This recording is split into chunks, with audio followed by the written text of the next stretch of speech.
Hey platform, it's Rowan and welcome to my kitchen. Today we're going to be talking about everyone's favourite sword-fighting lesbian princess books, the Rosewood Chronicles. So if you haven't already read the books, I'm pretty sure that description will be enough to persuade you, but if you want to learn more, I have a link in the description to find out more about the books. The final book in the series, book 5, is going to be out next month, so very excited to read it, but also sad because we're almost at the end, it's almost done. And so to celebrate the series, I thought on the channel today, we would recreate one of the food items described in the books, the chocurrito. It's essentially what it sounds like, chocolate burrito. It's a dessert burrito.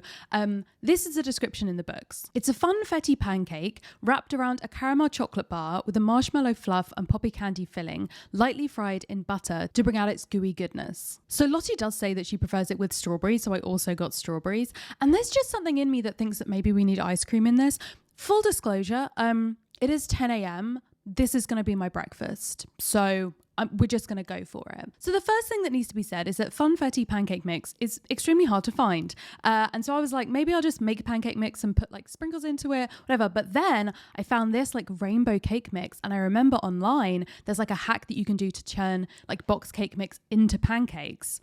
So I think we're going to try and do that. So I guess let's get to this absolutely chaotic cooking video and see what happens. So I took the funfetti cake batter, put it in a bowl along with some milk and an egg. Now at this point I realized that this whole setup of holding the bowl and attempting to do this one-handed was maybe not the best idea, but somehow I managed to make it work. Also added in some oil, and then finally a little bit more flour. And that's what seems to be different from just making it into a normal cake mix. That's what makes it a pancake mix, is making the batter a bit thicker. So you just mix it up and then it's ready to go in the pan. So at this point, I was pretty optimistic. It seemed like everything was going great. The batter had mixed. It smelled incredible. But then when it came to cooking the pancakes, we hit a bit of a snag. So obviously the first pancake is the worst pancake is a saying for a reason. Sometimes when you're making pancakes, the first one never comes out right. And this one did not come out right at all. It was sort of sticking. It was not a pancake consistency. It wasn't sort of solid and cohesive enough to be a pancake. It basically was just a layer of cake that I was attempting to flip. So it didn't go great, but I tried to make the best of a bad situation and ended up kind of cutting up the pancake a little bit, as you can see here, making sure that it was cooked all the way through, and it turned into these little like pancake crumble bits that I used as decoration in the final dish. So it didn't go to waste. I thought that maybe one of the issues was that it was sticking a little bit to the pan. On looking back at this footage, that wasn't the problem, and it was a silly thing to attempt to change in the second pancake, but that's what I did. So I put in more butter. After all, the recipe calls for it being fried in butter, so it made sense, and poured the batter in, hoping that that would help. I tried to swirl it around at this point, and it wasn't really swirling, it wasn't moving. So I was like, maybe I'm going to have to attempt to swirl it around with a spatula. Kind of like the fancy like crepe makers do when they have that little tool and they make the crepe really thin. But this wasn't a crepe, so again, that was a silly decision by me. And as you can see, pretty much the same thing happened. The pancake, held together a little bit better than before, but not great.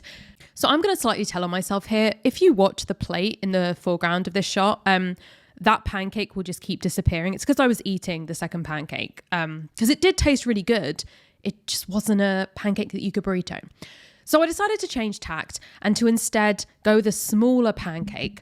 I was like, I'm not going to do some massive burrito. I'll do a mini individual sized burrito. So that worked way better. It was much more similar to like a normal kind of American pancake. I say it went way better. You can see here that I did still have a bit of trouble. I was too impatient and I didn't wait to flip it. So it was still kind of a bit too liquidy to flip, but it worked out in the end and looks like a great pancake, exactly what you would want. Although I think a really thin crepe pancake would work, I quite enjoyed this more like fluffy American style pancake. So as for the filling, I got one of these caramel Freddo bars for the chocolate caramel bar and managed to get my hand on some marshmallow fluff. I don't know how I managed to do that. It was like in the American section of a supermarket.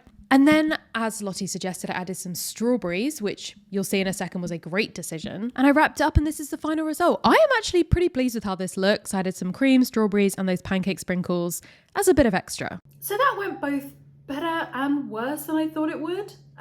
All that's left for me to do now is to give this a taste. See if I've got as big a sweet tooth as Lottie and some of the other characters in the Rosewood Chronicles. Bon appetit. So I feel like, you know when strawberries are the least sweet thing on a plate? That it's a pretty sweet dessert. But the marshmallow fluff might be slightly too far for me, but maybe without that sweetness, this is pretty good. Okay, so I clearly liked it because I have eaten the whole thing. I've kind of been wanting to try this since I read the book and I first read about the chocurrito. In my head, I was like, at some point in my life, I need to try and make that. And I feel like there's probably a lot of those dishes, food in books that you've read when you were younger or recently, where you're like, I really want to make that. If you have any of those, please comment them below.